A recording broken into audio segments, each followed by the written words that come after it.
دا نه چې ما نه یې توبه ویستله دا نه چې ما نه یې توبه ویستله زما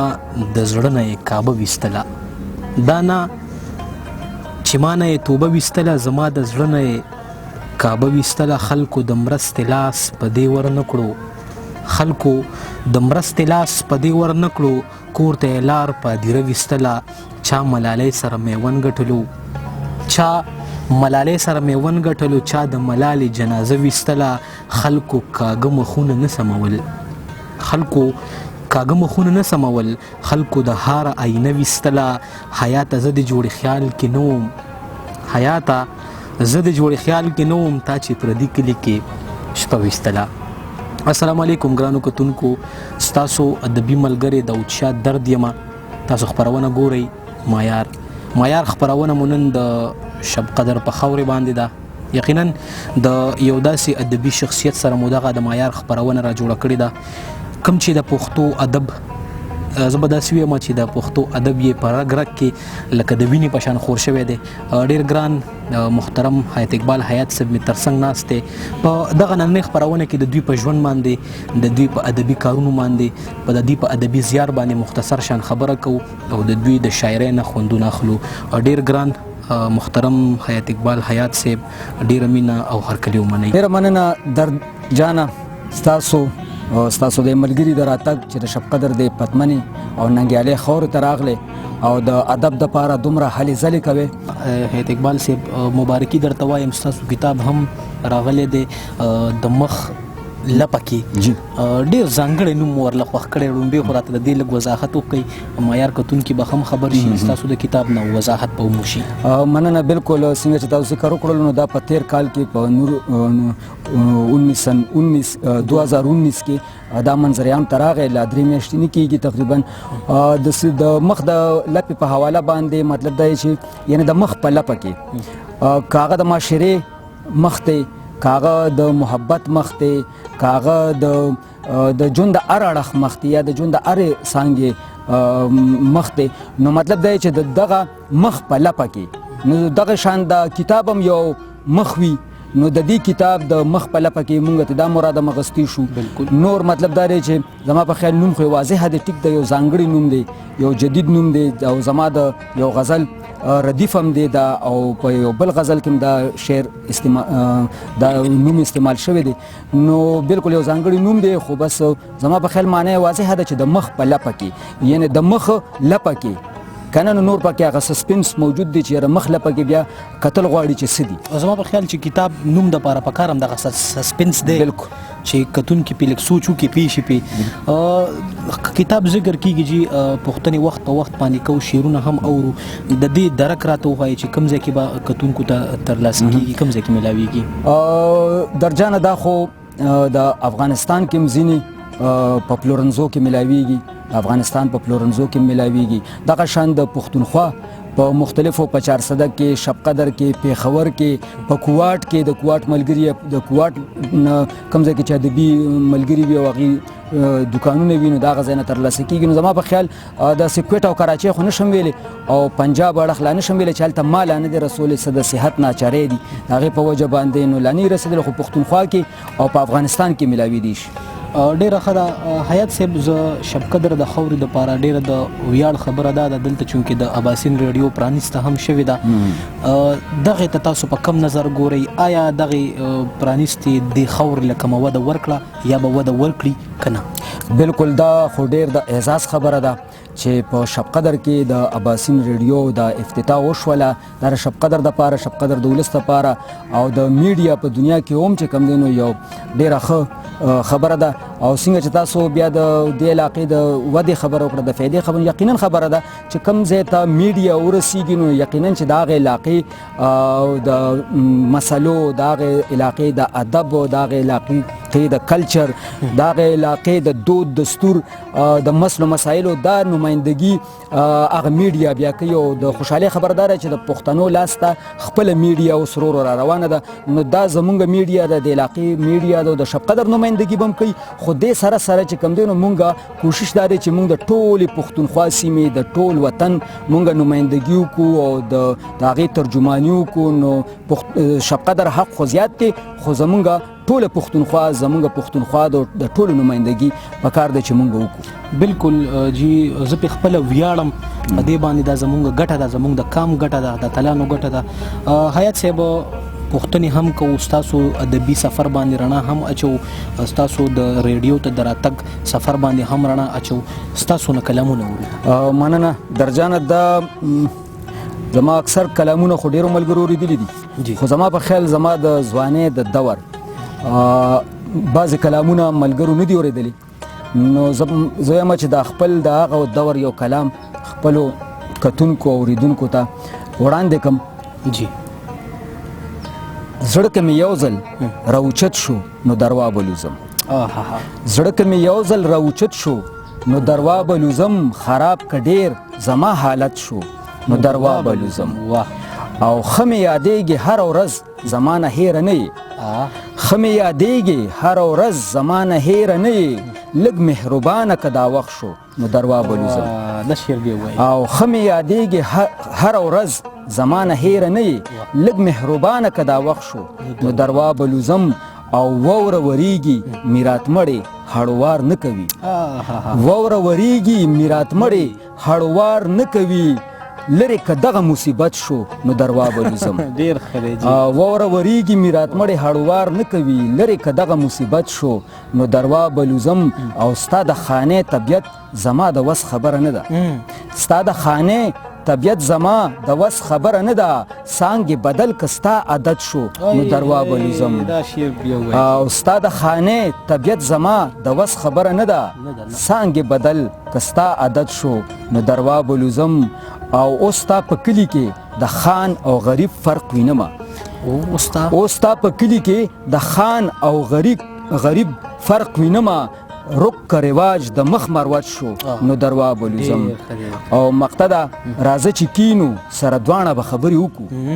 راځه چې کینو سره دواړه به خبرې وکړو هغه حیات که ملامت شو نو دروا بلوزم او زړه که مې یو ځل راوچت شو نو دروا بلوزم خراب که ډېر زما حالت شو نو دروا بلوزم ډېر ښکلی ډېر مزیدار ستاسو کومې سندرې سندرغاړو یا غزل سندرغاړو ویلې دي بالکل او داسې سید میر استاذ هغې هم ویلي دي داسې نور زموږ ولسي چې کوم سندرغاړي دي هغې هم ویلي دي خو دې سره بیا وصال خیال صاحب زما یو قامي سندره وه یو نظم نما سندره وه چې هغه وصال خیال ویلې ده دغه شان بهارلي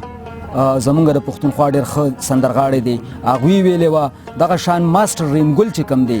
نو هغې زما یو غزل ویلې ډېر مشهور غزل دی او اکثر خلک د هغې غوښتنه هم کوي او ډېر خلک خوښوي چې سپوږمۍ بام ته راخیږي لیونی بام ته راخیږي او د دغه دواړو کلامونو د بهارلي صاحب چې کوم کلام ویلی دی او ماسټر ریم ګل چې کوم کلام ویلی دی دې دواړو دا د لایقزاده لایق صاحب په سرپرستۍ کې دا دواړه کلامونه ریکارډ شوي دي ډېره کلامونو خبره کیږي تاسو انقلابیت هم لیکئ رومانیت هم لیکئ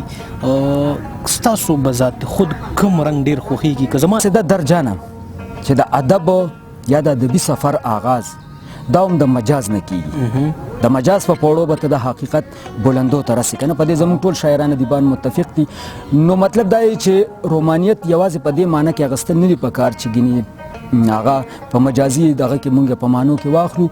اصل کې مطلب دا چې دا روماني کلام که کم وي که نه نو هغه مطلب چې سړی خاورې سره خپل وطن سره خپل قام سره هم هغه مینه کوي نو مطلب چې ما هر اړخ خو چونکې مونږ مطلب چې د ترقي پسند تحریک سره دغه ترقی پسند ملګرو سره قلندر مومن صاحب سره دغه شان مطلب دا دی چې راز صاحب سره دغه شان زمونږ نور ترقی پسند ملګري چې کوم دي هغې سره پاتې شو نو د هغې اثر یا د ترقی پسند تحریک اثر یا د مقصدي ادب دغه اثر یا د هغې د مقصدي ادب لوستلو په وجه باندې مطلب چې زیات زما شاعري کوشش دا وي چې مقصدي شاعري وي خو لیکن مطلب دا چې په هغه روماني انداز کې مقصدي شاعري کو نو مطلب دا که څوک ورته روماني وي یا مقصدي وي یا ترقی پسند سوچ نه متاثره شاعري ورته وي او انقلابي خو دې سره چې کوم دی نو هر شاعر ادیب په خپله خاوره په خپل قام هم مین وي نو زه هم د دې اثر نه بچ شوی نه یم زم خپل قام باندې ښه پوره مین یم د خپلې خاورې سره مې ښه پوره مینه ده د خپل قام سره مې مینه ده نو په دغه حواله باندې مطلب چې ما ډېر څه لیکلي روماني مې هم لیکلي دي مقصدي مې هم لیکلي دي او انقلابي او قام پرست چې کوم شعرونه دي هم لیکلي دي څه به راباندې اوروئ د معیار کتونکي مو بالکل ویني څه راته واوروئ دا د یو کلام یو څو شعرونه دي لکه د غر په شانت دنګ سړی دی لکه د غر په شانت دنګ سړی دی خو ستا په مخ کې یو ملنګ سړی دی لکه د غر په شانت دنګ سړی دی خو ستا په مخ کې یو ملنګ سړی دی او زمونږ ترمنځه دیوالونه وخي زمونږ ترمنځه دیوالونه وخي زمونږ ترمنځه یو بدرنګ سړی دی زمونږ ترمنځه دیوالونه وخي زمونږ ترمنځه یو بدرنګ سړی دی او چاته یې وي حیات ته نه پیژنې چاته یې وي حیات ته نه پیژنې جنگ به ګټي درله د جنگ سړی دی او دا بل